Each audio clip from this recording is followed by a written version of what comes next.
Hello everyone. तो आज की इस वीडियो में हम लोग पढ़ेंगे Bihar board class 12 rainbow part 2 English का पोएम नंबर 4 जिसका नाम है ऑड टू ऑटम। इससे पहले मैंने 3 पोएम को पढ़ा दिया है और इस वीडियो में हम लोग पोएम को पढ़ेंगे, पोएट का इंट्रोडक्शन पढ़ेंगे, वर्ड मीनिंग पढ़ेंगे, इस पोएम का ट्रू फॉल्स क्वेश्चन करेंगे और एमसीक्यूज टाइप का क्वेश्चन करेंगे। इसके बाद एक वीडियो आएगा जिसके अंदर मैं आपको क्वेश्चन आंसर जो एग्जाम में आता है, उसके अलावा समरी जो कि 5 मार्क्स का आता है और एक्सप्लेनेशन जो कि 4 मार्क्स का एग्जाम में आता है, वो मैं आपको बताऊंगा।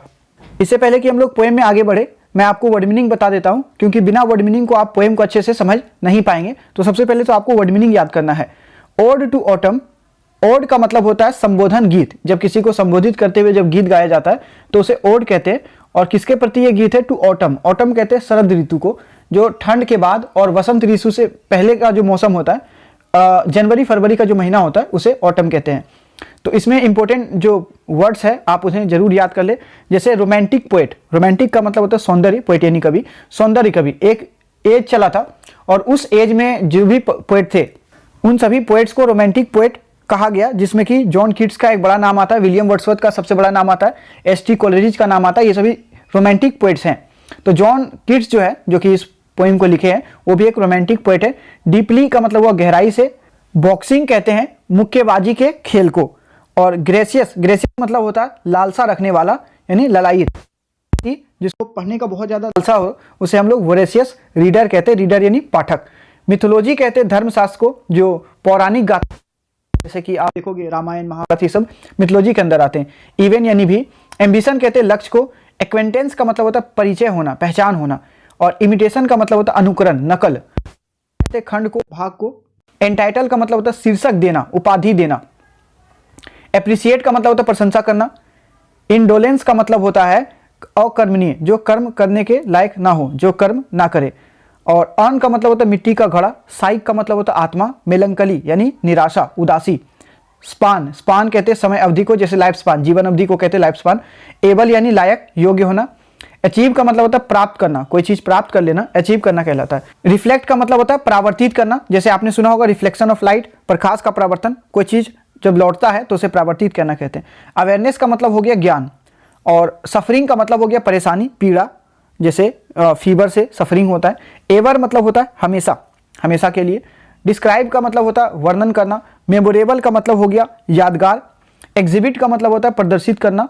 और प्रिंसिपल यानी सिद्धांत। 2 प्रिंसिपल होता है। अगर PRINCI PAL लिखा हो तो प्रधानाध्यापक होता है, और PLE अंत में लिखा हो तो सिद्धांत होता है। लोड का मतलब होता है लादना। अब हम लोग पोएम के वर्ड को देख रहे हैं, अभी तक पोएट के इंट्रोडक्शन का वर्ड था।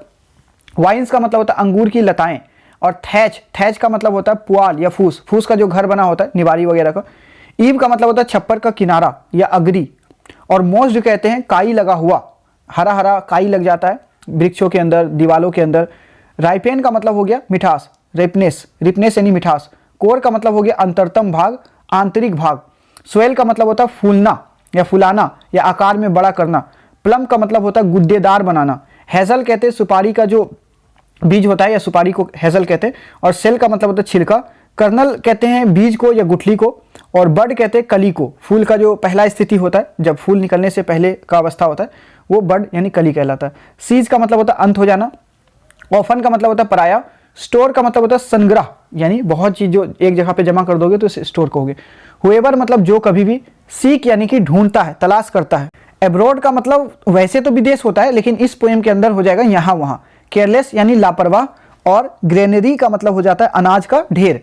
विनोइंग विंड, विनोइंग मतलब मंद मंद, विंड यानी हवा, तो हल्की हल्की हवा जो रहेगा उसे विनोइंग विंड यहाँ पे कहेंगे। रीप का मतलब होता है फसल का कटना। और फरो कहते हैं खेत में हल से बना हुआ निशान। जब खेत लगता है उससे पहले खेत को जोता जाता है, तो जो हल से बना हुआ निशान है उसे फरो कहते हैं। एस्लीप यानी कि नींद में। और ड्रोज का मतलब होता है झपकी लेता हुआ। फ्यूम कहते हैं सुगंध को। और पपीज कहते हैं अफीम के जो पौधे होते हैं छोटे छोटे, उसे पपीज कहते हैं। स्पेयर का मतलब होता है सुरक्षा करना। और श्वेत कहते हैं फसल कटा हुआ भूमि, जब खेत कट जाता है तो वो प्रतिभूमि जो है श्वेत कहलाता है। ट्विंड मतलब होता है जुड़ा हुआ। और ग्लीनर, ग्लीन मतलब चुनना, तो ग्लीनर मतलब अनाज चुनने वाला। स्टीडी का मतलब हो गया सीधा। लेडेन मतलब लदा हुआ, बोझ से दबा हुआ। अब ब्रोकेन का मतलब होता है झरना, झरना जहां से पानी वगैरह गिरता है, जो कि वाटरफॉल भी कहलाता है। सीडर प्रेस का मतलब होता है तेल निकालने वाला यंत्र, जिसे कोल्हू भी कहते हैं। ऊजिंग का मतलब होता है बंद, बूंद बूंद करके कोई चीज टपकना, स्प्रिंग कहते हैं वसंत ऋतु को, जो जाड़े के मौसम होता है उसके बाद ऑटम आता है, ऑटम के बाद वसंत ऋतु आता है। टू का मतलब भी, बेयर्ड मतलब होता है हटा हुआ, ब्लूम यानी खिलाना या रंग इत्यादि को खिला देना, ब्लूम कहलाता है। स्टबल कहते हैं समतल भूमि को, समतल धरातल को। रोजी, रोजी कहते हैं गुलाबी को, और ह्यू यानी रंग, रोजी ह्यू कहेंगे तो गुलाबी रंग। वेफुल का मतलब हो गया विलाप पूर्ण मुद्रा में, कोई उदास हो जाए बहुत ज़्यादा या रोने लगे, वेफुल कहलाएगा। कोयर कहते हैं नाचने गाने वालों की मंडली हो, और नेट्स कहते हैं छोटी छोटी मक्खियों को नेट्स कहते हैं। मौन का मतलब होता है शोक प्रकट करना, दुख प्रकट करना। और सैलो का मतलब होता है छिछला पानी वाला स्थान यानी कम पानी वाला स्थान, नदी के किनारे वाला जो बालू होता है, यहाँ पे थोड़ा थोड़ा पानी होता है, उसे सैलो कहते हैं। फुल ग्रोन यानी पूर्ण विकसित, पूर्ण रूप से बढ़ा हुआ। और लैम कहते हैं मेमना को, एक जो बच्चा होता है भेड़ का, उसे लैम कहते हैं। बिलीड का मतलब मिमियाना, जो भेड़ का बच्चा जिस तरह से बोलता है उसे बिलीड कहते हैं। हिली मतलब हो गया पहाड़ी, और बॉन यानी भूमि, हिली बॉन कहेंगे तो पहाड़ी भूमि। हेज क्रिकेट झिंगूर को कहते हैं, छोटा छोटा कीड़ा होता है, गर्मी के मौसम में वो गाता है, और अगर आप खेत के पास जाओगे कि कौन गा रहा है तो गाना बंद कर देगा, ये झिंगूर होता है। रेड ब्रेस्ट कहते हैं रॉबिन नाम का एक पक्षी है, बहुत बड़ा पक्षी होता है। विसल कहते हैं सीटी बजाना। गैदरिंग यानी झुंड या भीड़। स्वेलो कहते हैं गौरैया, गौरैया नाम का पक्षी है, स्वेलो कहलाता है। और ट्विटर, ट्विटर यानी चहचहाना, जो गौरैया होता है वो ट्विटर करता है, चहचहाता है। तो ये हम लोगों ने वर्ड पढ़ा। सबसे पहले आप इस वर्ड को याद करेंगे ताकि पोएम अच्छा से समझ में आए। इसके बाद हम लोग पोएट का इंट्रोडक्शन शुरू करेंगे, फिर पोएम पढ़ाएंगे, फिर एमसीक्यूज कराएंगे, ट्रू फॉल्स टाइप क्वेश्चन आपको कराएंगे। तो चलिए पोएट के इंट्रोडक्शन से शुरू करते हैं। तो जैसा कि मैंने आपको बताया, ऑड का मतलब होता है संबोधन गीत, और ऑटम कहते हैं शरद ऋतु को, यानी ठंड के बाद और वसंत ऋतु के आने से पहले का जो जनवरी फरवरी का महीना होता है उसे ऑटम कहते हैं। तो ऑटम का मतलब हुआ शरद ऋतु के प्रति संबोधन गीत, यानी इस कविता के अंदर हम लोग शरद ऋतु के बारे में, ऑटम सीजन के बारे में बढ़िया से पढ़ेंगे। और जितने भी इंपॉर्टेंट पॉइंट होगा जो कि एग्जाम के लिए बहुत ही इंपॉर्टेंट होता है उसे मैं हाईलाइट कर दूंगा। आपको सिर्फ उन्हीं बातों का ध्यान रखना है, उसके अलावा एक्स्ट्रा कुछ भी ध्यान रखने का जरूरत नहीं है। पढ़े पूरा, याद वो रखे जो मैंने हाईलाइट कर दिया है। John Keats 1795 to 1821, John Keats 1795 से 1821 तक, means we can say that he was born in 1795, 1795 में उनका जन्म हुआ और 1821 में वो मर गया। Means he lived only for 26 years, मात्र 26 साल वो जिंदा रहा। And with in this short span of life, और इस जीवन के छोटे से अवधि में इतना कम साल वो जिया, फिर भी इस अपने जीवन के छोटे से अवधि में ही was able to achieve the greatness that we are going to learn him, कि अपने जीवन के इस छोटे से अवधि में ही उन्होंने इस महानता को प्राप्त कर लिया कि आज हम लोग उन्हें पढ़ने जा रहे हैं। और अगर आप देखोगे 1797 में रोमांटिक पोइट्री का आगाज होता है, यानी एक नए टाइप ऑफ पोएम का आगाज होता है जो कि रोमांटिक पोइट्री है। उसी टाइम पे जॉन कीट्स का जन्म भी हो रहा है, और ये भी एक रोमांटिक पोएट कहलाएंगे। 18वीं शताब्दी का जो शुरुआत का समय था वो रोमांटिक एरा के नाम से जाना गया। तो जॉन कीट्स कौन थे? One of the greatest English romantic poet, बहुत ही इंपॉर्टेंट है। वन ऑफ द ग्रेटेस्ट यानी महानतम में से एक, क्या महानतम में से एक? इंग्लिश रोमांटिक पोएट्स, अंग्रेजी कवियों में कैसा कवि? रोमांटिक पोएट्स यानी सौंदर्य कवियों में से सबसे महानतम में से एक थे वो। तो दो तीन बात मैं अभी आपको बता दूं, क्या एमसीक्यूज में आते हैं। सबसे पहले जॉन कीट्स का जन्म 1795 में, कब मरा? 1821 में। What is the life span of John Keats? John Keats का जीवन अवधि क्या है? तो 1795 से 1821। जॉन कीट्स का जन्म कहाँ हुआ? तो इंग्लिश रोमांटिक पोएट यानी इंग्लैंड में हुआ, इंग्लिश है। और कैसा पोएट है जॉन कीट्स? क्या वॉर पोएट है, रोमांटिक पोएट है, लव पोएट है? तो रोमांटिक पोएट है, यानी सौंदर्य के ऊपर, सुंदरता के ऊपर वो लिखते हैं। वाज बोर्न एट मूनफील्ड, उसका जन्म कहाँ पे हुआ? मूनफील्ड में हुआ, और मूनफील्ड कहाँ है? लंदन में है। तो इंग्लैंड की राजधानी लंदन, उसका एक शहर है मूनफील्ड, वहां पे उनका जॉन कीट्स का जन्म हुआ। ये मैंने जो येलो कलर से हाईलाइट कर रखा है, ये बहुत ही इंपॉर्टेंट बात है, आप सिर्फ इतना याद रखें, जो भी हाईलाइट कर दिया गया है वही एमसीक्यूज में आएगा। He studied at Clarke school, तो जॉन कीट्स का जो प्रारंभिक शिक्षा हुआ वो कहाँ पे हुआ? क्लार्क स्कूल में हुआ, एट एनफील्ड, जो कि एनफील्ड में था। तो आप ऐसा समझे कि जॉन डन का जन्म इंग्लैंड की राजधानी लंदन में हुआ, और लंदन में मूनफील्ड शहर में हुआ, और मूनफील्ड शहर में एक जगह है एनफील्ड नाम का, वहां पे जॉन कीट्स का शुरुआती पढ़ाई, जो प्रारंभिक एजुकेशन होता है, वो मिला। Deeply interested in cricket and boxing, deeply यानी गहराई से, इंटरेस्टेड यानी रुचि था, उनको शौक था बहुत ज्यादा, in cricket and boxing, cricket में और मुक्केबाजी का जो खेल होता है बॉक्सिंग, उसमें बहुत ही ज्यादा इंटरेस्ट था, एग्जाम में आएगा, इंपॉर्टेंट है। He grew into a voracious reader, grow यानी बढ़ना, और ग्रू यानी बढ़े। तो जॉन कीट्स किस रूप में बढ़े? Into a voracious leader, voracious यानी लालसा रखने वाला, रीडर यानी पाठक, यानी एक बहुत ही ज्यादा लालसा रखने वाले पाठक के रूप में बढ़े, यानी पढ़ना लिखना उसको बहुत ज्यादा पसंद था। स्पेशली ऑफ ग्रीक मैथोलॉजी, खास करके यूनानी धर्मशास्त्र पढ़ना बहुत पसंद था। मैथोलॉजी यानी कि जो धर्मशास्त्र होता है, जो पौराणिक गाथाएं होता है, जैसे महाभारत रामायण, ये हिंदू मैथोलॉजी हो गया। ग्रीक मैथोलॉजी यानी यूनान का धर्मशास्त्र, जैसे कि जो ज्यूज होता है, बहुत सारा गॉड्स उसमें होता है, हेला, थोर वगैरह वगैरह। Even he started a translation of Virgil's Aeneid, even यानी यहाँ तक कि ही स्टार्टेड, उन्होंने शुरू कर दिया a translation of Virgil's Aeneid. Virgil जो कि एक बहुत बड़ा ग्रीक ऑथर रहे हैं, उनका एक वर्क है एनियाड।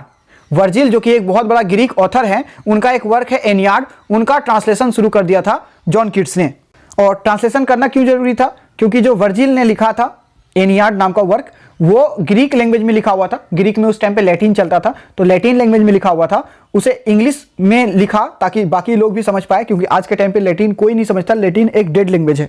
हिज एम्बिशन, उसका लक्ष्य, एम, एम्बिशन, गोल, टारगेट, इन सब का मतलब होता है लक्ष्य। हिज एम्बिशन, उनका लक्ष्य, क्या चीज बनने का लक्ष्य? टू बिकम अ पोएट, एक कवि बनने का जो उनका लक्ष्य था, वाज फायर्ड, वो सुलगाया गया, उनके अंदर कवि बनने का ज्वाला भड़काया गया बाय हिज फर्स्ट एक्वेंटेंस, किसके द्वारा? उनका पहला जो परिचय हुआ with the Spenser's Faerie Queene, एक एडमंड स्पेंसर नाम का पोएट हुए हैं, और एडमंड स्पेंसर ने एक वर्क लिखा फेरी क्वीन। तो स्पेंसर का फेरी क्वीन वर्क को पढ़कर जॉन कीट्स के अंदर कवि बनने का जो एक चिंगारी है वो भड़का, हिज फर्स्ट पोएम। और फिर उन्होंने एक पहला पोएम लिखा, किसने? जॉन कीट्स ने अपना पहला पोएम लिखा, जिसका नाम था lines in imitation of Spencer. देखिए, जॉन कीट्स जो है वो इतना ज्यादा प्रभावित हो गया एडमंड स्पेंसर से, जब उन्होंने उनका फेरी क्वीन पढ़ा, कि इन्हें भी कवि बनने का शौक जगा, ये भी कवि बनना चाहते थे। तो उन्होंने अपना पहला वर्क जो जॉन कीट्स ने लिखा, lines in imitation of Spenser, तो उनका उन्होंने नाम रख दिया स्पेंसर के नकल में पंक्तियां, वाज पब्लिश्ड इन 1814, और यह किताब उनका 1814 में ही प्रकाशित हो गया। अगर आप ध्यान दो तो जॉन कीट्स का जो जन्म है वो 1795 में हुआ, और मात्र 1814 में, सिर्फ 19 साल की उम्र में उन्होंने अपना पहला वर्क पब्लिश कर दिया, जिसका नाम था स्पेंसर के नकल में पंक्तियां। याद रखें, lines in imitation of Spencer, ये जॉन कीट्स का फर्स्ट वर्क था, उन्होंने स्पेंसर के नाम ये वर्क कर दिया। His first volume of poetry, और उनका कविताओं का जो पहला संग्रह आया एंटाइटल, जिसका जो शीर्षक दिया गया है पोएम्स, उन्होंने अपने कविताओं का शीर्षक ही दे दिया पोएम्स, क्योंकि उनके किताब में बहुत सारा कविता था, तो उन्होंने किताब का नाम ही रख दिया पोएम्स। वाज पब्लिश इन 1817, 3 साल बाद ही 1817 में, जब वो 22 साल का हो गया था, उनका कविताओं का एक संग्रह पब्लिश हुआ जिसका नाम था पोएम, और इसके अंदर बहुत सारा पोएम था। His poem Endymion was well appreciated by Wordsworth, और उन्हीं कविताओं में एक कविता था इंडीमियन नाम का, और इसका बहुत ज्यादा प्रशंसा किया गया विलियम वर्ड्सवर्थ के द्वारा। विलियम वर्ड्सवर्थ, अगेन मैं बता दूं, सबसे बड़े रोमांटिक पोएट्स में नाम आता है विलियम वर्ड्सवर्थ का और एस टी कोलरिज का, इन सब का। तो विलियम वर्ड्सवर्थ बहुत ज्यादा प्रभावित हुए उनके पोएम इंडीमियन से, क्योंकि ये सुंदरता के ऊपर लिखा गया था। इट वाज पब्लिश्ड इन 1818, 1818 में इंडीमियन नाम का वर्क पब्लिश हुआ, जिसे विलियम वर्ड्सवर्थ ने बहुत ही ज्यादा प्रशंसा किया। मैं फिर से आपको बता दूं, जो जॉन कीट्स है वो एडमंड स्पेंसर के फेरी क्वीन से प्रभावित होकर कवि बनने का चाहत उसमें जागता है, और उन्होंने अपना पहला वर्क 1814 में लिखा, जिसका नाम ही रख दिया lines in imitation of Spencer, Spencer के नकल में पंक्तियां। 3 साल बाद फिर वो कविताओं का एक संग्रह पब्लिश करता, जिसका नाम पोएम था 1817 में, और इस पोएम में एक पोएम था इंडीमियन, जिसको पढ़ के विलियम वर्ड्सवर्थ को बड़ा अच्छा लगा, तो विलियम वर्ड्सवर्थ ने इस कविता का काफी प्रशंसा किया। हिज ओड्स, ओड्स यानी गीत, उन्होंने बहुत सारा गीत भी लिखा, और कौन कौन सा है इंपॉर्टेंट नाम है, ऑन एंडोलेंस, एंडोलेंस पे, on a Grecian earn, Grecian earn यूनान का कोई बर्तन था, टू साइक, साइक एक ग्रीक गॉड है, साइक जो कि मन का देवता है, आत्मा का देवता है, टू अ नाइटिंगल, नाइटिंगल पे लिखा, ऑन अ मिलंकली, निराशा पे लिखा, और टू ऑटम, और टू ऑटम जो कि आज हम लोग पढ़ने वाले हैं। तो बहुत सारा ओड्स है जो कि आज हम लोग पढ़ने वाले, वो भी एक ओड है, एक गीत है। फिर से मैं बता दूं, ऑन इंडोलेंस लिखा, ऑन अ ग्रीसियन अर्न लिखा, टू साइक लिखा, टू अ नाइटिंगल लिखा, ऑन मिलंकली लिखा, और टू ऑटम, ये सभी गीत उन्होंने लिखा और भी लिखा। लेकिन इन सभी गीतों ने made him great romantic poet, उन्हें एक महान सौंदर्य कवि बना दिया ऑफ इंग्लिश लिटरेचर, अंग्रेजी साहित्य का। तो इन सभी गीतों ने जो उन्होंने लिखा, जॉन कीट्स ने लिखा, उन्हें अंग्रेजी साहित्य का एक महान रोमांटिक पोएट बना दिया। So did Lamia and Hyperion, और ऐसा ही काम उनका 2 वर्क था, एक था लेमिया, एक है हाइपेरियन। बहुत इंपॉर्टेंट, याद रखें, लेमिया और हाइपेरियन किसने लिखा? जॉन कीट्स ने लिखा, और बहुत ही ज्यादा नाम हुआ जॉन कीट्स का जब उन्होंने लेमिया और हाइपेरियन को लिखा। ही डाइड ऑफ ट्यूबरकुलोसिस, शायद इस पोएम के अंदर सबसे इंपॉर्टेंट बात जो ये है वो यही है कि वो कैसे मरा और कब मरा। ही डाइड, वो मर गया। और एक बात मैं आपको एग्जाम के लिए बता दूं, जब कभी भी डाइड आएगा और उसके बाद कोई बीमारी का नाम आएगा तो उसके बाद एक फिक्स्ड प्रिपोजिशन होता है ऑफ। आपको एग्जाम में ये हर बार ऑलमोस्ट दे दिया जाता है कि आपको डाइट देगा, डाइट के बाद एक बीमारी का नाम देगा, उसके बाद एक फिल इन द ब्लैंक्स करके 4 प्रीपोजिशन देगा, ऑन आएगा, टू आएगा, बिकॉज आएगा, ऐसे इस तरह से। तो आपको ऑफ ही मारना है हर हाल में। ऑफ का मतलब होता है में से या से। ही डाइड ऑफ, वो मर गया, किससे मर गया? ट्यूबरकुलोसिस यानी टीबी नाम की बीमारी से, क्षय रोग से मर गया इन 1821, 1821 में, एट द एज ऑफ 16, मात्र 26 साल की उम्र में। 1821 में मात्र 26 साल की उम्र में जॉन किट्स टीबी नाम की बीमारी से मर गया। But within this short span of life, लेकिन अपने जीवन के इस छोटे से अवधि में ही was able to achieve the greatness, वो इस महानता को जीत पाया। अपने जीवन के इस छोटे से अवधि मात्र 26 साल जिया और इतने सारे काम वो कर गए। हिज पोएम्स, और उनकी जो कविताएं हैं, एंड लेटर्स, और जो पत्र हैं, जो पत्र उन्होंने लिखा, जो कविताएं उन्होंने लिखा, हैव डेप्थ, उनमें गहराइयां हैं, उनमें गहराई है, बीनीथ देयर ब्यूटी, और उनके अंदर सुंदरता है, एंड रिफ्लेक्ट्स हिज अवेयरनेस, और वो सुंदरता क्या करते हैं? वो रिफ्लेक्ट करते हैं, प्रतिबिंबित करते हैं, वापस लौटाते हैं उनकी अवेयरनेस यानी ज्ञान को। मतलब जब उनके कविताओं को हम लोग पढ़ेंगे, जब उनके पत्रों को हम लोग पढ़ते हैं, तो उनके अंदर ज्ञान झलकता है ऑफ द पेन्स। और ये चीज किस चीज का है? ज्ञान किस चीज का? पेन्स यानी दुखों का, इन सफरिंग, पेन यानी दर्द का, सफरिंग यानी दुखों का, ऑफ लाइफ, कि जीवन जो है वो निराशा से भरा हुआ है, उसके अंदर जो दर्द है, दुख है, ये इनके कविताओं में देखने को मिलता है। टू हिम, और उनके लिए बहुत ही इंपॉर्टेंट लाइन है, ये लाइन आपको याद रखना है। A thing of beauty is a joy for ever, कि कोई भी सुंदर चीज वो सदैव आनंद देता है। अगर आप कहीं घूमने गए हो 2 साल पहले, 1 साल पहले, अगर आप किसी सुंदर जगह को देखे हो, तो आज भी वो आपके दृश्य में, अगर सुंदर जगह का दृश्य अगर आपके मन में आ जाए, तो उतने से आप खुश हो जाओगे। मतलब एक सुंदरता ना हमेशा लोगों को खुश कर देता है। कहीं भी आप सुंदर जगह जाओगे देखने के लिए, प्रकृति की सुंदरता देखने जाओगे, घाटियों को देखोगे, झरना को देखोगे, आप खुश हो जाओगे। तो उनके लिए कह रहा, उनके लिए मतलब जॉन किट्स के लिए, वो उनका मानना था, a thing of beauty is a joy for ever, सुंदर चीज हमेशा आनंद देता है। Beauty is truth, truth beauty, की सुंदरता ही सत्य है, सत्य ही सुंदरता है। यानी सुंदर चीज हमेशा सत्य होता है और सत्य हमेशा सुंदर होता है। ये मानना था जॉन किट्स का। बहुत ही इंपॉर्टेंट लाइन है, ये आप याद रखें। इन द पोएम और टू ऑटम्स, और जैसा कि मैं आपको हर बार बताता हूं कि किसी भी पोएट का जब आप इंट्रोडक्शन पढ़ेंगे तो ऊपर के सभी लाइनें पोएट के बारे में होता है, लेकिन लास्ट का जो 2 लाइन होता है वो पोएम के बारे में होता है कि आप इस पोएम में क्या पढ़ोगे। इन द पोएम और टू ऑटम, और टू ऑटम नाम की इस कविता में किट्स डिस्क्राइब, जॉन किट वर्णन करता है, क्या वर्णन करता है? द ब्यूटी, सुंदरता को, and characteristics spirit of autumn, और जो शरद ऋतु है उसके क्या गुण है, शरद ऋतु के गुणों को वर्णन करता है। In a series of memorable pictures, कैसे वर्णन करता है? तो यादगार तस्वीरों के एक श्रृंखला में। यानी जब हम लोग इसकी कविताओं को पढ़ेंगे तो साथ ही साथ कविता तो होगा, साथ ही साथ एक तस्वीरों का श्रृंखला चल रहा होगा। जैसे ये सूरज बोलेगा, आपके मन में सूरज आएगा। मतलब इसका कविता इस तरह से लिखा गया है कि आपको जब पोएम पढ़ोगे तो आपके मन में तस्वीर भी चल रहा होगा। Exhibiting the principle of beauty in nature, और साथ ही साथ इसका कविता दिखला रहा होगा the principle of beauty in nature, यानी प्रकृति में सुंदरता का क्या सिद्धांत है, किस तरह से प्रकृति जो है सैद्धांतिक रूप से सुंदर है। ये सभी चीजें हमें इस और टू ऑटम नाम की कविता में देखने को मिलेगा। Before starting the poem I want to revise all the important points that is asked in the examination. तो मैं जल्दी जल्दी आपको बता देता हूं कौन कौन सा बात आपको याद रखना है इस कविता के बारे में। और टू ऑटम जॉन किट्स ने लिखा, जिसका जन्म 1795 में हुआ, 1821 में वो मर गया। वो इंग्लिश रोमांटिक पोएट है और जिसका जन्म इंग्लैंड के राजधानी लंदन के मूनफील्ड में हुआ, और उसका पढ़ाई एनफील्ड नामक स्थान में हुआ, क्लार्क नामक स्कूल में। उनको बहुत ज़्यादा शौक था क्रिकेट में और बॉक्सिंग में, और ग्रीक मैथोलॉजी में भी बहुत शौक था। इसीलिए उन्होंने वर्जिल का जो एनियाड बुक है उनका भी ट्रांसलेशन कर लिया। और जब उन्होंने एडमंड स्पेंसर का एक वर्क पढ़ा, फेरी क्वीन, तो उनके अंदर कवि बनने का जो एम्बिशन है वो जाग गया, एक चिंगारी जाग गया। उन्होंने पहला वर्क 1814 में लिखा और उसका नाम ही रख दिया उन्होंने lines in imitation of Spencer. उसके बाद 3 साल बाद उन्होंने एक किताब पब्लिश किया जिसमें बहुत सारे कविता था, जिसका नाम ही था पोएम्स। 1817 में पब्लिश हुआ था। उसमें एक पोएम था इंडीमियन, जिसको बहुत ही ज़्यादा प्रशंसा मिला, एक और रोमांटिक पोएट विलियम वर्ड्सवर्थ के द्वारा 1818 में। और इंडीमियन 1818 में आया था। और on indolence, on a Grecian urn, to Psyche, to a nightingale, melancholy और टोटम, ये सभी इंपॉर्टेंट पोएम है, इंपॉर्टेंट गीत है जॉन किट्स का। और लेमिया और हैपेरियन भी इंपॉर्टेंट वर्क है जॉन किट्स का। जॉन किट्स का जो डेथ हुआ वो ट्यूबरकुलोसिस से हुआ 1821 में, 26 साल की उम्र में।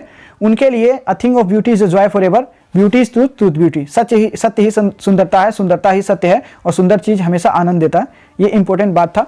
अब हम लोग पोएम को स्टार्ट करेंगे और लाइन बाय लाइन मैं आपको पोएम को पढ़ाऊंगा ताकि आपका एक भी एमसीक्यूज या समरी आपको समझने में कोई प्रॉब्लम ना हो, कोई एमसीक्यूज ना छूट जाए, और जब एक्सप्लेनेशन आए एग्जाम में 4 मार्क्स का तो आप आराम से कर पाओ। As I have taught you before that the poet John Keats was a great romantic poet and nature poet. जैसा कि मैंने आपको अभी बताया कि जॉन किट्स जो है एक बहुत ही बड़ा रोमांटिक और नेचर पोएट है।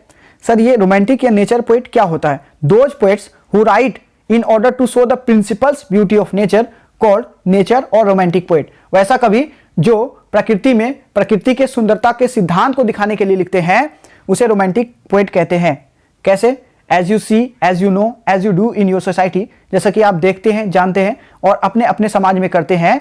क्या करते हैं? We human being decorate our houses on the eve of any occasion. किसी किसी समारोह पे, किसी अवसर पे हम मानव प्राणी अपने अपने घरों को सजा लेते हैं। But the question is why we decorate our houses. हम लोग क्यों सजाते हैं? Because we want to welcome our guest, क्योंकि हम लोग अपने अतिथियों का स्वागत करना चाहते हैं। When our guest will come they will see and feel very happy to see the beautifulness of our houses. जब वो देखेंगे और हमारे घरों की सुंदरता को जब वो देखेंगे तो उन्हें बहुत ही खुशी महसूस होगी, इसलिए हम लोग अपने अपने घरों को सजा लेते हैं। Likewise this nature also wants to look itself beautiful. ठीक उसी प्रकार से ये प्रकृति भी अपने आप को सजा लेती है। फ्लावर्स ब्लूम्स, फूल खिल जाते हैं, ब्रीज ब्लोज, मंद मंद हवाएं बहने लगती है, एंड द वेव्स कंटिन्यूज, और जो तरंगे हैं वो भी लगातार चलते रहते हैं। And as you know season always changes, और जैसा कि आप जानते हैं मौसम हमेशा परिवर्तित होते रहते हैं। तो कभी ग्रीष्म ऋतु थी, कभी जाड़ा ऋतु, जैसे अभी जाड़ा ऋतु है, कभी शरद ऋतु, अभी शरद ऋतु आने वाली है। तो मौसम बदलता रहता है। कभी देखो तो पेड़ से पत्ते जो है गिर जाते हैं, कभी पेड़ में नई नई पत्तियां निकल जाते हैं, तो कभी वृक्षों में फल फूल इतने लग जाते हैं कि डालियां झुक जाती है। Means the branches of tree and plants come down with the help of flowers and fruits because this also wants to look itself beautiful.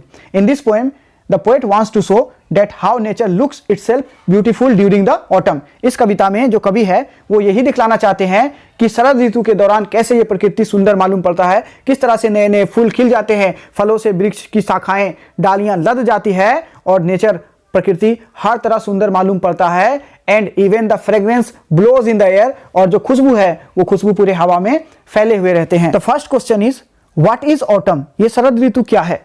तो सीजन ऑफ मिस्ट, शरद ऋतु क्या है? ये कोहरों का मौसम है, ये कुहासों का मौसम है। एंड मेलो फ्रूटफुलनेस, मेलो का मतलब होता है मीठा और फ्रूटफुलनेस मुलायम और स्वाद में भरा हुआ। मेलो मतलब मीठा और फ्रूटफुलनेस का मतलब मुलायम और स्वाद में भरा हुआ। तो शरद ऋतु क्या है? तो ये कोहरों का मौसम है और ये मीठा और स्वाद में भरा हुआ रसदार फलों का मौसम है। क्लोज बोजोम फ्रेंड, क्लोज मतलब गहरा जिगरी, बोजोम यानी करीबी, फ्रेंड यानी दोस्त। तो गहरा जिगरी दोस्त है ये किसका? ऑफ मैच्योरिंग सन, मैच्योरिंग यानी बढ़ता हुआ, उष्मा तथा प्रकाश से बढ़ता हुआ सूर्य का शरद ऋतु गहरा और जिगरी दोस्त है। तो सबसे पहला लाइन में शरद ऋतु क्या है उसका डेफिनेशन दिया जा रहा है। अगर एग्जाम में क्वेश्चन आए व्हाट इज ऑटम, तो आपको लिखना सीजन ऑफ मिस्ट एंड मेलो फ्रूटफुलनेस। शरद ऋतु कोहरों का मौसम है, कुहासा का मौसम है और मीठा तथा स्वाद में रसदार फलों का मौसम है। एंड क्लोज बोजोम फ्रेंड, और ये जो शरद ऋतु है ये गहरा जिगरी दोस्त है ऑफ द मैच्योरिंग सन, किसका? उष्मा तथा प्रकाश से बढ़ता हुआ सूर्य का ये जिगरी दोस्त है। जैसे in the winter season due to excess of fog, कि ठंड के दौरान, जाड़ा ऋतु के दौरान अत्यधिक कोहरा होने के कारण the sun ray is not able to reach the earth directly, जो सूर्य का प्रकाश होता है वो सीधे सीधे धरती के धरातल पर जमीन पे नहीं पड़ पाता है अत्यधिक कोहरा होने के कारण। इसलिए सूर्य का जो उष्मा होता है वो अत्यधिक कुहासा के कारण कम हो जाता है। तो ये शरद ऋतु फिर क्या है? तो उष्मा तथा प्रकाश से बढ़ता हुआ सूर्य का घनिष्ठ यानी जिगरी दोस्त है। और जब ठंडक समाप्त होने लगती है और उष्मा तथा प्रकाश बढ़ने लगता है, आपको पता चलेगा कि जाड़े में लोग जो है ठंड से कपकपाने लगते हैं, लेकिन जैसे ही गर्मी आती है तो लोग जो है वो उतना ही प्रॉब्लम होता है जितना कि जाड़े में था। यानी अगर बहुत ज़्यादा ठंड है तब भी प्रॉब्लम, बहुत ज़्यादा गर्मी है तब भी प्रॉब्लम, लेकिन ये जो शरद ऋतु का मौसम है इसमें ना बहुत ज़्यादा कड़ाके की ठंड होता है, ना ही झुलसा देने वाला गर्मी होता है, यानी मौसम बड़ा अनुकूल होता है। कंस्पायरिंग, और ये क्या कर रहे होते दोनों जिगरी दोस्त आपस में मिलकर? कंस्पायर मतलब होता है योजना बनाना, और कंस्पायरिंग यानी योजना बनाते हुए। तो यहाँ पे शरद ऋतु और सूर्य का उष्मा तथा प्रकाश से बढ़ता हुआ सूर्य, ये दोनों योजना बना रहे हैं। किसके साथ? विद हिम यानी अपने दोस्त सूरज के साथ ये शरद ऋतु योजना बना रहे हैं। जैसे कि जैसे ही दो दोस्त मिलता है योजना बनना शुरू हो जाता है। अक्सर आपने देखा कि दो दोस्त मिलने से पहले कुछ पता नहीं है कि क्या करना है, लेकिन मिलने के बाद पता चलता है आज नदी की तरफ जाना वगैरह वगैरह, योजना बनने लगते हैं। ठीक उसी तरह से यहाँ पे शरद ऋतु और सूर्य के बीच योजना बन रहा है। और ये लोग क्या योजना बना रहे, हाउ टू गो कैसे जाया जाए, हाउ टू ईट कैसे खाया जाए, और हाउ टू लोड कैसे लाद दिया जाए, कैसे लाद दिया जाए, एंड ब्लेस और आशीर्वाद दे दिया जाए। किसे, विद फ्रूट्स फूलों और फलों से किस तरह से आशीर्वाद दे दिया जाए।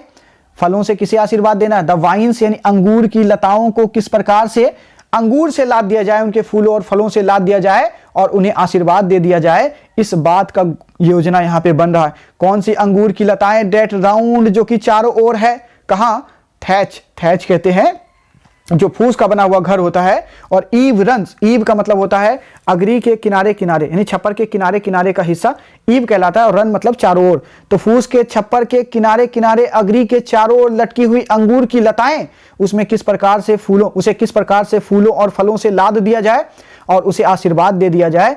इस बात का योजना जो है वो सूर्य और उष्मा तथा प्रकाश से बढ़ता हुआ सूर्य और शरद ऋतु जो है ये बना रहे हैं। और क्या क्या योजना बना रहे, टू बेंड यानी किस प्रकार से झुका दिया जाए, किस प्रकार से लाद दिया जाए, किस चीज से झुका दिया जाए, विद एप्पल्स, एप्पल्स यानी किस प्रकार से सेबों से झुका दिया जाए। किसे, the most cottage tree, most यानी सबसे अधिक, सर्वाधिक, कॉटेज यानी काई लगा हुआ, ट्री यानी वृक्ष को, जो काई लगे हुए वृक्ष है, और कॉटेज ट्री मतलब झोपड़ी के बगल में, जो पुराने पुराने झोपड़ी के बगल में काई लगे हुए वृक्ष है, उन सभी को कैसे सेबों से लाद दिया जाए, इनका भी योजना बन रहा है। काई लगा हुआ वृक्ष क्या होता है, वो सभी पुराने पुराने वृक्ष जिसने मूसलाधार बरसात भी देखा है, चिलचिलाता हुआ धूप भी देखा है, भयंकर तूफान भी देखा है, और उसने कड़ाके की सर्दी भी देखा है, और फिर भी वो वहां पे खड़ा है झोपड़ी के बगल में काई लगे हुए वृक्षों को किस प्रकार से सेब से लाद दिया जाए, इस बात का। और जो छप्पर है, फूस का बना हुआ छप्पर, उसके किनारे किनारे लटके हुए अंगूर की लताओं को किस प्रकार से अंगूर से लाद दिया जाए, इस बात का योजना शरद ऋतु और सूर्य दोनों मिलकर बना रहे हैं।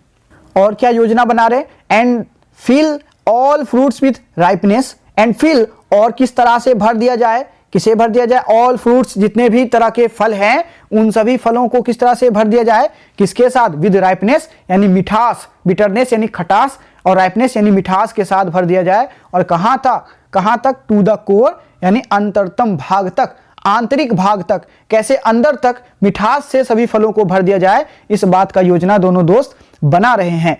मीन्स एज वी नो, जैसा कि हम जानते हैं, that photosynthesis is a process, कि एक प्रक्रिया होता है प्रकाश संश्लेषण, through which plants make their food with the help of carbon dioxide, water, chlorophyll and sunlight.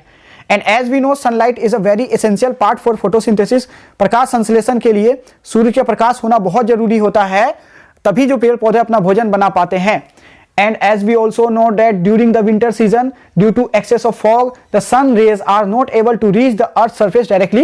अत्यधिक कोहरा होने के कारण सूर्य का प्रकाश पृथ्वी पे डायरेक्टली नहीं आ पाता है, बहुत कम मात्रा में सूरज का प्रकाश पृथ्वी पे आता है, ठंड के दिनों में ज्यादा धूप नहीं होता है, और उसके कारण क्या होता है, जो पेड़ पौधा होता है, means they are not able to perform their function of photosynthesis, वो अपने काम, जो उसका फोटोसिंथेसिस प्रक्रिया है वो पूरा नहीं कर पाता है।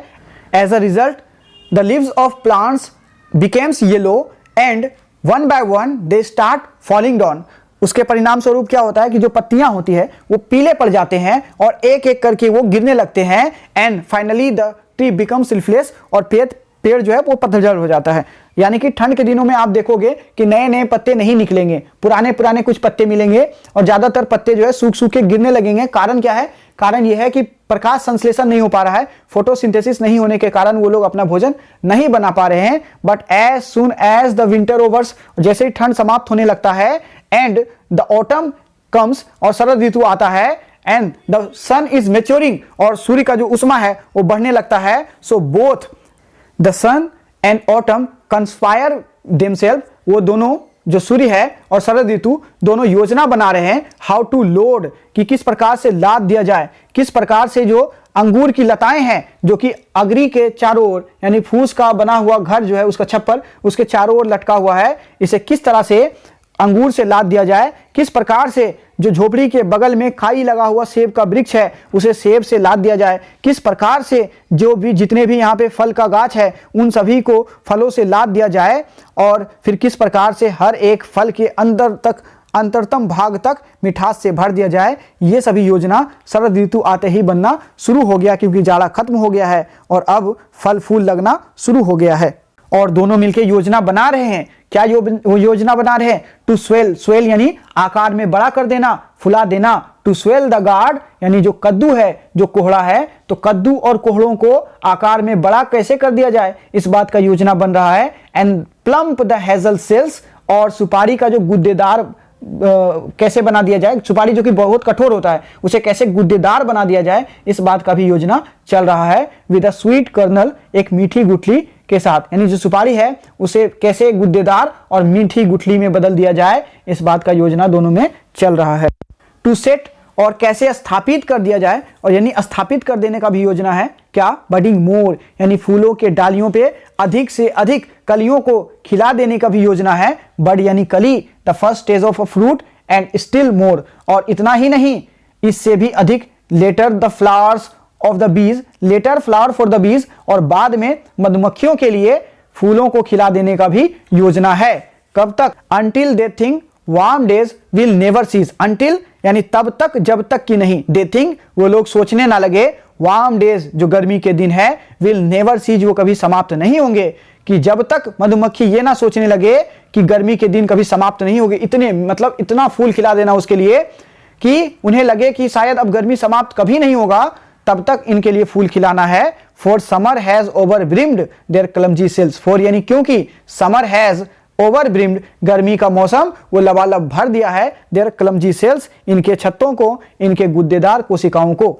तो जैसे जो मधुमक्खी होता है उनका छत्ता होता है, और गर्मी शुरू होने से पहले फूल इतना ज्यादा खिल जाते हैं कि उनका छत्ता मध से भर जाता है और उन्हें लगता है कि गर्मी का मौसम अब शायद कभी समाप्त नहीं होगा। अब जब तक ऐसा नजारा ना आ जाए तब तक फूल खिलाने की योजना दोनों दोस्तों में बन रहा है। नेक्स्ट स्टैंजा है, who hath not seen thee, ये यहाँ पे ओल्ड इंग्लिश लिखा, हैथ नहीं हैज होगा मॉडर्न इंग्लिश में, आज के टाइम पे हैज होता है। Who has not seen thee, thee यानी यू, कि तुम्हें किसने नहीं देखा है, अरे तुम्हें किसने नहीं देखा है, यानी सबने देखा, अर्थात सबने देखा है। जैसे अगर मैं कहूं गांधी जी को कौन नहीं जानता है, मींस सब जानता है। कहां नहीं देखा? एमीड दाई स्टोर, दाई यानी योर, एमीड यानी के बीच में, तुम्हें पराया, तुम्हारे भंडार के बीच में, तुम्हारे संग्रह के बीच में किसने नहीं देखा है। तो दाऊ का मतलब यहाँ पे यू होता है और दाई का मतलब योर होता है। समटाइम्स यानी कभी कभी, समटाइम्स हुएवर सीक्स यू, कभी कभी जो कोई भी तुम्हें ढूंढता है, मे फाइंड दी, वो तुझे पा सकता है। कैसे? सिटिंग यानी बैठा हुआ, केयरलेस यानी लापरवाह बैठा हुआ, कभी कभी जो कोई भी तुम्हें यहां वहां ढूंढता है वो तुम्हें लापरवाह बैठा हुआ पा सकता है। कहां? ऑन अ ग्रेनरी फ्लोर, यानी अनाज के ढेर के सतह पर। जो कोई भी कभी कभी तुम्हें यहां वहां ढूंढता है वो तुम्हें लापरवाह अनाज के ढेर पे बैठा हुआ देख सकता है। Means autumn is a season when the work of harvesting, कि शरद ऋतु वो मौसम है जब फसल के कटाई का काम वाज गोइंग ऑन यानी जारी रहता है। Means here the poet wants to tell us that the work of harvesting and winnowing are also going on in this season, कि शरद ऋतु वो मौसम है जिस समय फसल के कटाई का काम और जो विनोइंग यानी कि धान की जो झड़ाई है उसका भी काम चल रहा होता है। मीन्स व्हेन यू सी, जब आप देखो, there is nothing but grains in the farms, कि खेत में सिर्फ अनाज ही अनाज है, एंड इनसाइड द हाउसेस, और घरों के अंदर भी अनाज ही अनाज है, देन यू शुड नो, तो आपको पता चल जाना चाहिए that autumn season has come, कि शरद ऋतु आ गया है। अगर आपको जानना है कि शरद ऋतु आया या नहीं, तो आप अपने खेतों में देख लो, क्या फसल की कटाई का काम चल रहा है, क्या हर जगह अनाज के ढेर पड़े हुए हैं, तो हाँ अब शरद ऋतु आ गया है। मीन्स इस स्टेंजा के अंदर हमें यह बताने का कोशिश किया जा रहा है कि how would you identify that the autumn has कम, कि आप कैसे पहचानोगे कि शरद ऋतु आ गया है, क्या निशानियां हैं शरद ऋतु का, यह बताने का कोशिश किया जा रहा है।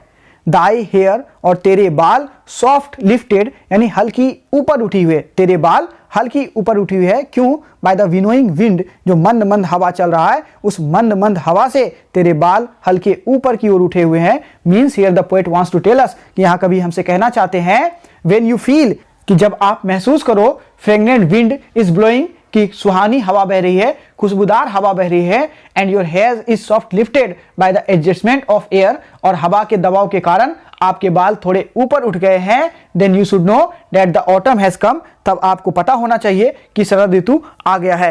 कहने का मतलब यह है कि शरद ऋतु के दौरान तेज हवाएं चलती है और उस हवा के दबाव के कारण जब आपके बाल उड़ने लगे तो आप समझ जाना कि शरद ऋतु आ गया है। और ऑन अ हाफ रीब्ड फरो, और या आधा फसल कटा हुआ, फरो का मतलब होता है हल से बना हुआ चिन्ह जो होता है निशान खेत के अंदर, उसे फरो कहते हैं। साउंड एस्लीप का मतलब होता है गहरी निद्रा में सोया हुआ, यानी शरद ऋतु उस भूमि में जाकर सो जाता है जहां आधा फसल कटा हुआ। ना means here the poet wants to tell us, यहां कवि हमसे कहना चाहता है that during the autumn season, कि शरद ऋतु के दौरान the work of harvesting is already half done, कि फसल की कटाई का काम आधा लगभग हो चुका होता है। तो आधे खेत में आपको फसल कटा हुआ दिखेगा, आधा खेत में फसल कटने का काम चल रहा होगा, और वहीं पे डोज यानी झपकी लेता हुआ, यानी गहरी निद्रा में या हल्की हल्की निद्रा में झपकी लेता हुआ, किसे आप देख सकते हैं with the fume of puppies, with the fume यानी सुगंध के साथ, पपीज यानी अफीम का जो पौधा होता है, तो अफीम के पौधा के सुगंध के साथ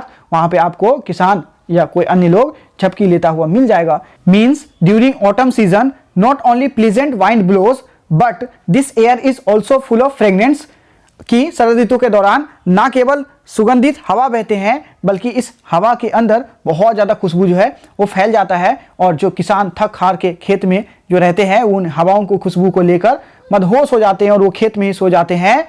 वाइल दाई हुक, जबकि ये जो तेरे कांटे हैं, स्पेयर्स यानी सुरक्षा करता है, द नेक्स्ट स्वेथ यानी अगला फसल कटा हुआ भूमि का या धरती का। तो एक खेत जब फसल कट जाता है तो फसल कटने के बाद उसमें जो कांटे रह जाते हैं वो कांटा उस भूमि का अगले फसल लगने तक का सुरक्षा करता है। दीज स्पेयर्स, ये जो कांटे होते हैं, are just like the soldiers of our country, ये हमारे देश के सेना की तरह काम करते हैं। जैसे हमारे सेना वो किसी भी घुसपैठिए को देश में घुसने नहीं देता है और उस देश का रक्षा करता है, ठीक उसी प्रकार से ये जो फसल कटा हुआ खेत है जिसकी रक्षा वो वहां पे कांटा करता है। और ये कांटा कहाँ पे है? ऑल इट्स ट्विंग फ्लावर, जो कि उनके फूलों के साथ जुड़ा हुआ है, तो फूल के साथ कांटे हैं, फूल और कांटे। एंड समटाइम्स लाइक अ ग्लीनर, और कभी कभी अनाज चुनने वालों के जैसा। दाऊ दोस्त कीप, तुम, दाऊ यानी तुम, दोस्त यानी अवश्य रखते हो, कीप यानी स्थिर रखते हो, स्टडी, कीप स्टडी यानी स्थिर रखना। दाई लेडन हेड, अपने झुके हुए सर को अक्रॉस अ ब्रूक, किसी झरने के इस ओर से उस ओर तक, इस पार से उस पार तक। मीन्स अगर आप देखोगे शरद ऋतु आएगा तो लोग अनाज को अपने सिर पे रख के वो झरने को पार कर रहे होंगे, अपने अनाज को सिर पे रख कर। तो यहाँ पे लिखा हुआ है doth keep steady the laden head, आप अपने सर को कैसा रखते हो? सीधा रखते हो, स्टेडी रखते हो, जबकि वो सिर लदा हुआ है अनाज के बोझ से, और आप झरनों को, नालियों को पार कर रहे होते हो। और बाय अ सीडर प्रेस, या तुम कहाँ पे होते हो? बाय यानी के बगल में, सीडर प्रेस कहते हैं कोल्हू को, जहाँ पे तेल पेड़ा जाता है फूलों से, या बहुत सारा चीज ऐसा होता है जिससे तेल निकलता है, तो उन्हें पीस कर तेल निकाला जाता है, उसको कहते हैं कोल्हू। जैसे आटा के लिए जाता है लोग गेहूं पिसाने के लिए, वैसे यहाँ पे सीडर प्रेस होता है जहाँ पे तेल पेड़ाता है। तो किसी कोल्हू के बगल में तुम बैठे रहते हो विद अ पेशेंट लुक, और बहुत धैर्य पूर्वक उस कोल्हू को देखते रहते हो। दाउ वाचेस, तुम देखते रहते हो द लास्ट ऊजिंग, अंतिम बूंद तक, टप टप टप गिरता हुआ एक एक बूंद को तुम घंटों बैठ के, आवर्स बाय आवर्स यानी घंटों बैठकर देखते रहते हो। आपको लगेगा सर शरद ऋतु पागल है जो घंटों बैठकर कोल्हू के बगल में एक एक बूंद को टप टप करते हुए गिरते देखते रहता है। नहीं नहीं, यहाँ पे ये पागल नहीं है। मीन्स कहने का मतलब ये है when you see that the work of oil pressing is going on, कि जो तेल पेड़ाने का काम है वो जारी है, तेल पेड़ाने का काम चल रहा है, then you should know that autumn has come, तो आपको पता होना चाहिए शरद ऋतु आ गया है। यानी शरद ऋतु के दौरान तेल पेड़ाई का काम शुरू हो जाता है, और शरद ऋतु के दौरान लोग जो है फसलों को अपने सिर पे लाद कर वो एक जगह से दूसरे जगह जाने लगते हैं। शरद ऋतु के दौरान मंद मंद हवाएं और बहते हैं, उसके अंदर सुगंध होता है जो कि लोग मदहोश होकर के सो जाते हैं, क्योंकि उसमें अफीम यानी ओपियम जैसा सुगंध आता है। और ये शरद ऋतु होता है जिसमें इतनी तेज हवाएं चलती है कि आपके बाल हल्का ऊपर उठ जाते हैं। और ये शरद ऋतु होता है जिसके अंदर फसलों का ढेर लगा होता, अंबार लगा होता है, और कभी कभी आप यहाँ वहाँ शरद ऋतु को ढूंढोगे तो आप उन्हें उन्हीं फसलों पर बैठा हुआ पाओगे। Where are the songs of spring, where are they, कि वसंत ऋतु के गाने कहाँ हैं? अरे वे कहाँ हैं? थिंक नॉट ऑफ देम, उनके बारे में मत सोचो, but thou has thy music too, कि तेरे पास तेरे भी संगीत तो है ना। अगर आप ऐसा समझे जैसे कि कोई रामू नाम का व्यक्ति आपसे कहे कि मैं आपको एग्जाम में मदद करने के लिए आऊँगा, और जब आप एग्जामिनेशन हॉल में पहुँचे वहाँ पे रामू हो ही ना, तो आप कहोगे वेयर इज़ रामू, अरे रामू कहाँ है। और तब आपको कोई कहेगा डोंट थिंक ऑफ हिम, उसके बारे में मत सोचो, you have your brain too, तेरे पास अपने भी तेरे दिमाग है ना। तो यहाँ पे कह रहा है कि शरद ऋतु कहाँ है, मत सोचो उसके बारे में, तुम्हारे पास तुम्हारे भी संगीत है ना। Means this is the importance of autumn season that various types of creatures, insects and butterflies and birds begin to chirp, bleat and thrill, कि यहाँ पे ये सुंदरता है शरद ऋतु का कि यहाँ पे विभिन्न प्रकार के जो जीव जंतु है वो उनकी आवाज़ आने लगती है, चींची की आवाज़ आने लगते हैं और मिमियाने लगते हैं। यहाँ पे जो जानवर होता है, अलग अलग तरह के पशु पक्षी जो होता है वो गाने लगते हैं। तो जैसे जब वर्षा होती है तो जो मोरनी होती है वो पहला बरसात का स्वागत करने के लिए नाचने लगती है, गाने लगती है। और बरसात में आप देखोगे कि मेंढक भी जो है उसका स्वागत करने लगते हैं। तो अलग अलग मौसम का अलग अलग खासियत है। वैसे ही बसंत ऋतु का भी खासियत है, कभी बरसात ऋतु का भी खासियत है, उसी तरह से ऑटम का भी अपना एक खासियत है। वाइल बेयर्ड क्लाउड, जबकि हटे हुए बादल ब्लूम यानी खिला देते हैं, तेज कर देते हैं। द सॉफ्ट डाइंग डे, मंद रोशनी वाले दिन को भी खिला देते हैं। जैसे कि ठंड के दिनों में सूर्य के सामने बादल होते हैं जो कि सूर्य की रोशनी को रोक देते हैं या मंद कर देते हैं, उसे कम कर देते हैं, तो दिन बहुत ही कम रोशनी वाला लगता है, उतना खिला खिला नहीं लगता है। और जब शरद ऋतु आता है तो उनके सामने जो बादल सूर्य के रोशनी को रोका हुआ रहता है वो हट जाते हैं, अर्थात धूप बढ़ जाती है और दिन जो है वो खिल जाता है। एंड टच, और धूप स्पर्श करता है द स्टबल प्लेन, समतल धरातल को। तो जब सूर्य के सामने हटे हुए बादल धूप को खिला देते हैं और जब यह धूप पृथ्वी के सतह पे पड़ता है तो कैसा मालूम पड़ता है, विद रोजी ह्यू, गुलाबी रंग का प्रकाश उसका पड़ता है। इन अ वेफुल, और विलाप पूर्ण मुद्रा में, शोक पूर्ण मुद्रा में कोयर यानी छोटी छोटी मक्खियों का जो झुंड होता है, नाचने गाने वाली मक्खियों का झुंड जिसको कोयर कहते हैं। द स्मॉल नेट्स, ये मक्खियां, छोटी छोटी मक्खियां, वो क्या करते हैं, मौन यानी शोक प्रकट करते हैं। तब विलाप पूर्ण मुद्रा में छोटी छोटी मक्खियां, नाचने गाने वाली मंडलियां जो मक्खियां का है, ये विलाप क्यों करते हैं, शोक क्यों करते हैं, क्योंकि कहाँ पे करते हैं, among the sallows, among the river sallows यानी नदी के छिछले पानी वाले स्थान में, यानी नदी का वो भाग जहाँ पे पानी कम रहता है उसे हम लोग सेलो वाटर कहते हैं।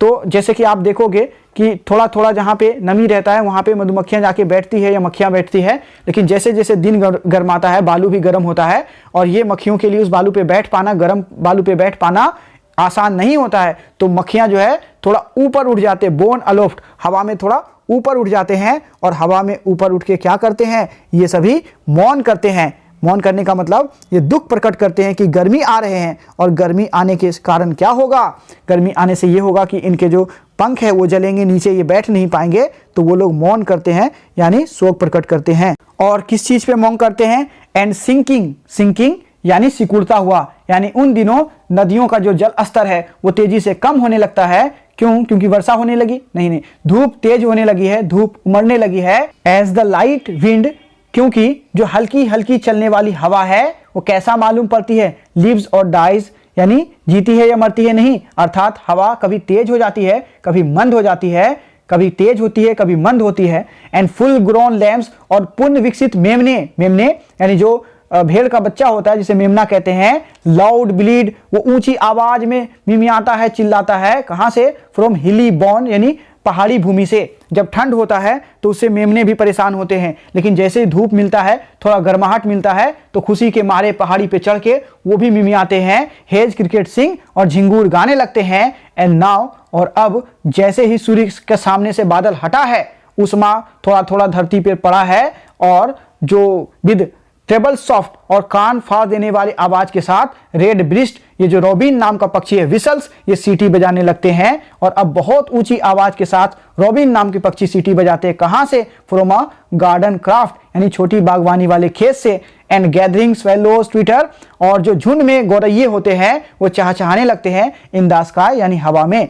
दस दिस पोएम एंड्स, और कुछ इस प्रकार से कविता समाप्त होता है। अब हम लोग इसके एमसीक्यूज को बनाएंगे जो कि एग्जाम के लिए बहुत इंपॉर्टेंट है। अगर आपने यहां तक वीडियो देखा है तो आपसे तुरंत एमसीक्यूज बनेगा, कोई भी एमसीक्यूज बचेगा नहीं। पहला क्वेश्चन है in which country John Keats born, किस देश में जॉन किट्स का जन्म हुआ है? इंग्लैंड में, फ्रांस में, अमेरिका में। सही आंसर इंग्लैंड। फिर आप सोचोगे इंग्लैंड तो कहीं दिया हुआ नहीं था, इंग्लिश रोमांटिक पोएट लिखा हुआ था तो इंग्लैंड में ही, और इंग्लैंड का राजधानी लंदन है, तो कई बार इंग्लैंड नहीं देगा तो आपको डायरेक्ट लंदन दे सकता है, तो आप याद रखें इंग्लैंड में, इंग्लैंड की राजधानी लंदन, लंदन में एक जगह था मूनफील्ड और वहां पे एक जगह था Enfield. When was John Keats born, John Keats का जन्म कब हुआ? तो 1795 में, मात्र 26 साल जिया था वो। In which game did John Keats take much interest, किस खेल में जॉन किट्स बहुत ज्यादा शौक रखते हैं, रुचि लेते हैं? सही आंसर है क्रिकेट एंड बॉक्सिंग, मुक्केबाजी का खेल और क्रिकेट में। Which one of the following books was translated bye John Keats, John Keats ने किसका ट्रांसलेशन किया? तो एनियाड। वर्जिल एक ग्रीक ऑथर था जिन्होंने एक वर्क लिखा एनियाड, जो कि लैटिन में लिखा हुआ था, तो उनको उन्होंने इंग्लिश में ट्रांसलेट किया। Who wrote the poem lines in imitation of Spenser, किसने लिखा ये जो पोएम है lines in imitation of Spenser? तो जॉन किट्स ने लिखा। When did John Keats die of tuberculosis, TB नाम की बीमारी से जॉन किट्स कब मर गया? तो 1821 में, 26 साल की उम्र में 1821 में वो टीबी नाम की बीमारी से मर जाता है।